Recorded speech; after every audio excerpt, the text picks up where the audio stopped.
मग त्या दिवशी आपण काय शिकणार आहोत की बेसिक लाईन ड्रॉइंग.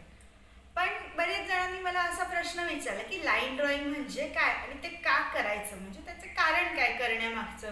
कारण आपण चित्रात कुठेही रेषा वगैरे असं ह्यांचं चित्र शक्यतो काढत नाही. पण जनरली आपण काय काढतो की मला लँडस्केप करायचं आहे, मला हे पोर्ट्रेट करायचं आहे, मला हे असंच झाड हवं आहे, मला असा पक्षी काढायचा आहे. आज लहान मुलं कसं सांगतात मला हे मांजर हवं आहे, मला हा कुत्रा काढायचा आहे, मला ना ब्लॅक डॉग आवडतो, मला ना ते मांजर आवडतं, मला तो पक्षी आवडतो. पण आपण लहान असताना काय होतं, आपल्या कागदाची साईज ही खूप छोटी असते, साधारण एवढ्या साईजची आपली ड्रॉइंग बुक असते.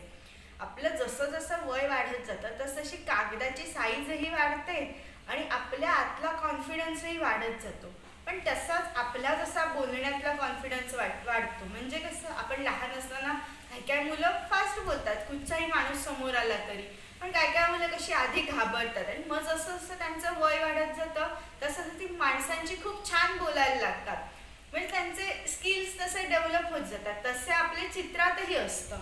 म्हणजे काय, आपण जर पहिल्यांदा लाईन ड्रॉइंग हा खूप लहान, म्हणजे लहान मूल आहे असं आपण कन्सिडर केलं तर काय होतं, आपण आपल्या चित्रातला कॉन्फिडन्स हा वाढत जातो. म्हणजे लाईन ड्रॉइंगच्याही आपण काय करतो, आपण डायरेक्ट रेषा आपण कोणी अचानक काढायला गेलं की आपला हात हा थरथरतोच. पण त्याच्यासाठी आपण जेवढी जास्त प्रॅक्टिस करू तेवढी आपली लाईन खूप स्ट्रेट येते. आणि जितक्या रेषा तुमच्या स्ट्रेट आणि एका फटक्यात जेवढ्या बरोबर येतील तेवढा तुमचा चित्रातला कॉन्फिडन्स हा खूप जास्त दिसतो. आणि ह्याचा वापर आपल्याला कधी होतो, जेव्हा आपण मोठं झाल्यावर कॅनव्हासवर पेंटिंग करायला जातो.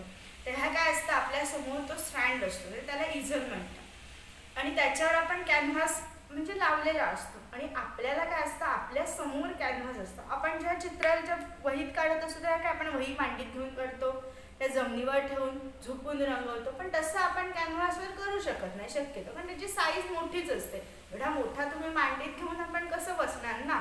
पण त्यावेळी आपल्या पेन्सिलने काढायला गेलं की काय होतं, रेषा एक तर तिरकी येते, म्हणजे आपल्याला येत असतं ते काढताना. पण मनगटातली जी फ्लेक्झिबिलिटी म्हणतात ती आत्ता आपण जेवढ्या लहान वयात डेव्हलप करू तेवढी खूप चांगली येते. आणि मला ह्याचा परिणाम हा 12 वर्षांनी कळला. अरे आपण हे त्यावेळी केलेलं म्हणून हे आत्ता उपयोगात येतं. अजून त्यावेळी प्रॅक्टिस केली असती तर अजून आपलं लाईन ड्रॉइंग किंवा आपला कॉन्फिडन्स अजून जास्त चांगला झाला असता. म्हणून हा पूर्ण सगळा म्हणजे चित्रकलेचा जो पूर्ण पुढचं सगळं आहे ते ह्याच्यावर अवलंबून आहे. म्हणजे आपल्या मनगटातला कॉन्फिडन्स, फ्लेक्झिबिलिटी, आणि आपलं मनगट हे फ्लेक्झिबल व्हायला हवं. म्हणजे ते साधारणतः 180 अंशाच्या आसपास खूप छान फिरायला हवं. म्हणजे आपलं कोन मापक म्हणतो आपण, तेवढ्या साईजचं ते फिरतं. म्हणजे तुम्ही जेवढी प्रॅक्टिस कराल आपण तेवढं छान फिरतं. आणि ह्याचा उपयोग आपल्याला कसं, जरी ॲक्रेलिकने आपण रंगवायला घेतलं, ऑइल पेस्टल असतात, खूप सारे मीडियम आहेत रंगवायचे. म्हणजे वॉटर कलर आहे, पोस्टर कलर, पेन्सिल कलर्स, या सगळ्यासाठी आपल्याला काय लागतं, आपल्याला बेसिक त्याचं ड्रॉइंग करायला लागतं. म्हणजे साधारणतः बाहेर कसं दिसेल, म्हणजे आपण त्याची पेन्सिलने आउटलाईन काढून घेण्यासाठी जे म्हणतो ना ते आपल्याला करायला लागतं. आणि ते जितकं ॲक्युरेट असेल तेवढं तुमचं चित्र ॲक्युरेट होतं. म्हणजे जरी तुमचं कलरिंग स्किल चांगली असतील तरी सुद्धा आपल्याला त्याचा ड्रॉइंग जितकं तुम्ही परफेक्ट कराल तेवढं तुम्ही कलर दिलेले सुद्धा खूप छान दिसतील. नाहीतर जर मूळच तुमचं चुकलेलं असेल तर छान कलरिंग करून त्याचा काय उपयोग होत नाही आपल्याला. म्हणून आज आपण काय करूया, लाईन ड्रॉइंग करूया. त्यात सुद्धा आत्ता काही लहान मुले त्यांना हे जमणार नाही हे मला माहिती आहे, कारण मलाही ते जमलेलं नव्हतं. साधारणतः पेन्सिल आपली एवढ्या मोठ्या साईजची, साधारण एवढी पेन्सिल असते आपली. आपण काय करतो, इथे पेन्सिल धरतो. आपण लिहिताना पेन हे असं लिहितो हे मान्य मला, पण आपण जेव्हा चित्र काढतो तेव्हा हे धरताना ही पेन्सिल इथे धरायची. आपण लिहितानाही अशी रेषा काढतो एवढं ठिकाण. तुम्ही जितकं जवळ धराल तितकं तुम्ही थांबायला लागतं, जितकं तुम्ही लांब धराल तितकी तुमची रेषा खूप लांब जाईल. अजून इथे एवढं लांब धरलं की तुम्ही अशी, जितकं तुम्ही पेन्सिल पाठी धराल तितकी रेषा तुमची मोठी येते. म्हणून ही पेन्सिल आपल्याला ओरडतात, शाळेत छोटी पेन्सिल काय वापरतोस, मलाही ओरडायचं. मी म्हणायचं हे काय, हे का ओरडतायत आपल्याला असे. पण त्यानंतर कळलं की आपण जितक्या पाठी धरू तितकी पेन्सिल मोठी. आणि पेन्सिलमध्ये सुद्धा आपल्याला 2 प्रकार दिसतात.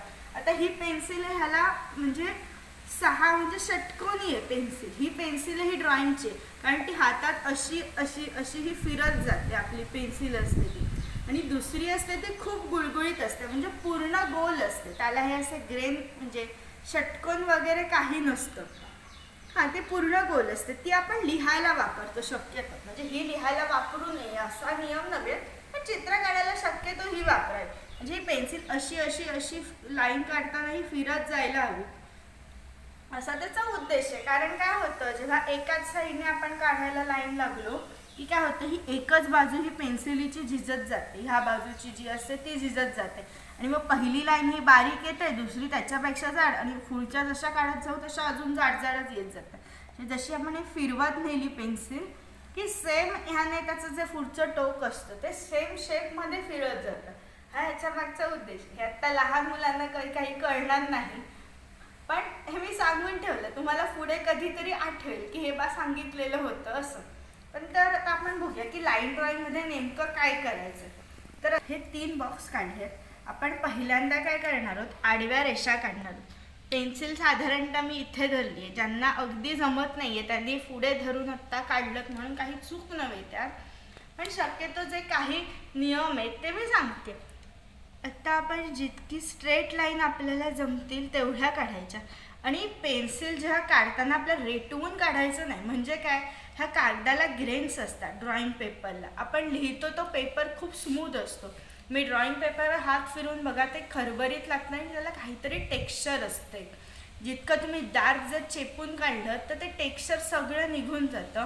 आणि तुम्ही ही लाईन नंतर इरेझरने म्हणजे खोडरबरने खोडली तर ते टेक्स्चर निघून गेलेलं असतं. त्याच्यामुळे त्याचे इम्प्रेशन्स तसेच राहतात. म्हणजे आपल्याला काय करायचं आहे, कागदाच्या पाठच्या साईडला उठता कामा नये की लाईन काय आहे ते. आणि अजून काय होतं, जेव्हा आपण ही लाईन काढलेली असतं आणि ती नंतर खोडतो आणि आपण दाबून काढली आणि नंतर ह्याच्यावर आपण कलरिंग केलं तर काय होतं, ह्या लाईनची जी रेषा आहे त्याचं इम्प्रेशन उठलेलं असतं, म्हणजे खड्डा पडलेला असतो थोडक्यात त्या साईडचा.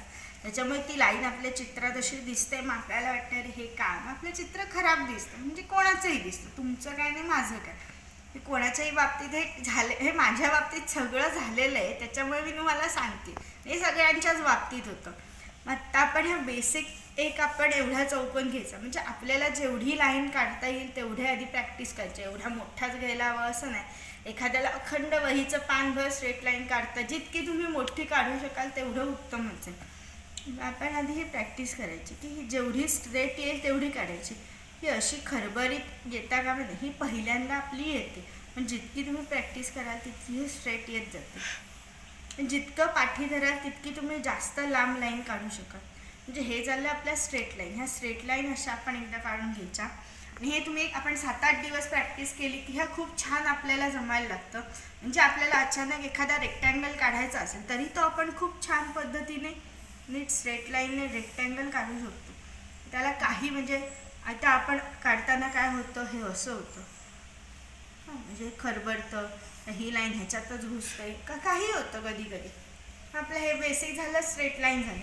त्याच्यानंतर काय करायचं, आपण व्हर्टिकल लाईन्स म्हणजे उभ्या रेषा काढायच्या थोडक्यात.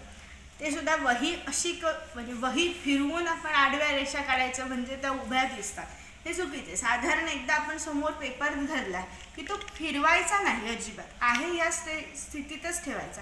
अशी काय काय जण अशी गोल गोल वही फिरवतात, हे चुकीची पद्धत आहे. म्हणजे आपण हे मोठं झाल्यावर हे करू शकत नाही. जेव्हा आपण आता भिंत घेतली, भिंतीवर समजा मी रंगवायला तर भिंत आपण फिरवू का, तर नाही, जे शक्यच नाही आहे ना. त्याच्यामुळे शक्यतो आत्तापासूनच अशी प्रॅक्टिस केली आपण तर अजून पुढचं छान आहे.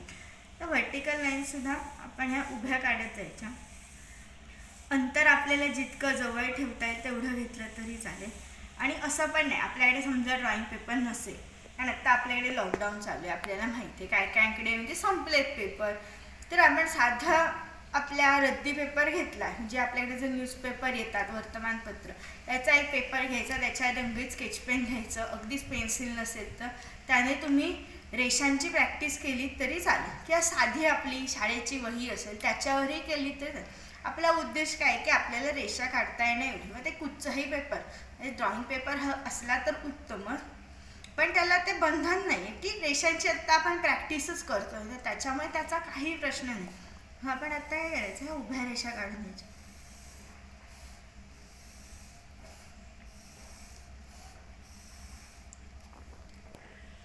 अजून आपण एक काय करायचं की तिरक्या रेषा काढायच्या. म्हणजे आपल्याला काय असतं, घर काढतो आपण, त्या घर आपण शक्यतो कसं हे असं काढतो. हां, मग आपल्या खरबरीत म्हणजे आपल्या रेषा ह्या चुकतात, तिरक्या जातात, वाकड्या होतात, खूप काय काय होतं त्याच्यावरती.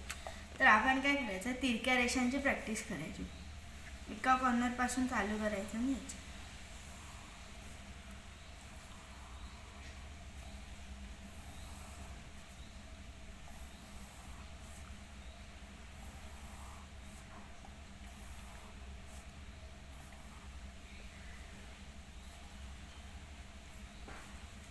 म्हणजे हे झालं, हे 3 रेषांचं मेन टाईप आपल्याला नीट जमले ना की आपण खूप काही करू शकतो. त्याच्यानंतर ह्याच्या पुढचं येतं ते म्हणजे काय, आपण चक्कली बघितली, म्हणजे खातो आपण, सगळ्यांना माहिती, जशी आपल्या चित्रातही असते ती काढायची. म्हणजे मगाशी म्हटलं म्हणजे आपण चकली सगळ्यांनी खाल्लेली असते, पण ती आपण चित्रातही काढायची. तर कशी, एकदा काय करायचं, आपण आतून चालू करायचं काढायला. हे जितकी तो आपण गोल काढू शकतो.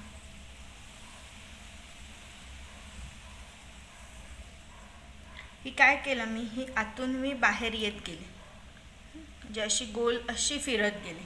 आणि दुसरी पद्धत, दोन दोन प्रकारच्या काढच्या. दुसऱ्या वेळी काय करायचं, हे बाहेरून आत जात जायचं.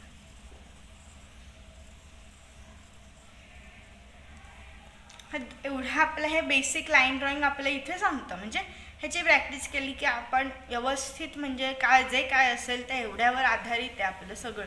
त्याच्यामुळे ह्या 2 प्रकारच्या चकल्या, त्याच्यानंतर ह्या उभ्या लाईन रेषा, त्याच्यानंतर आडव्या रेषा आणि तिरक्या, हे आपलं इथे बेसिक हे इथेच संपतं.